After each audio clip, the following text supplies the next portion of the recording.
At ayan na, ihahanda na natin ang ating mga lulutuin. Syempre, tatalian natin ang ating manok para hindi mahulog. Baka makalipad pa eh.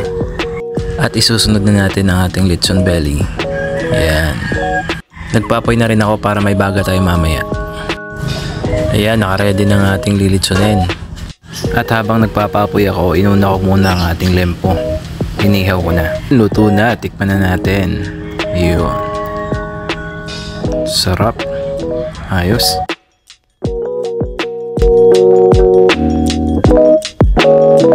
Luto na ang ating litson. Kunin natin.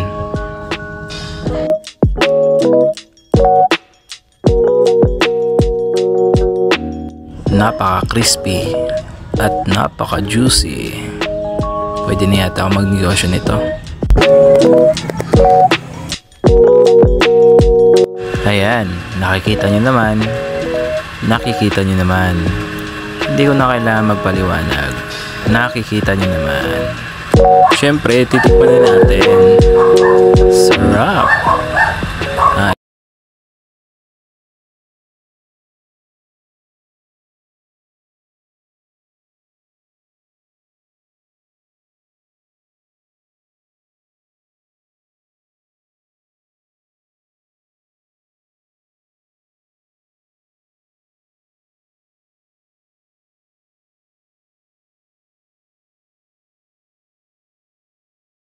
At yun lang mga lods, salamat sa panonood.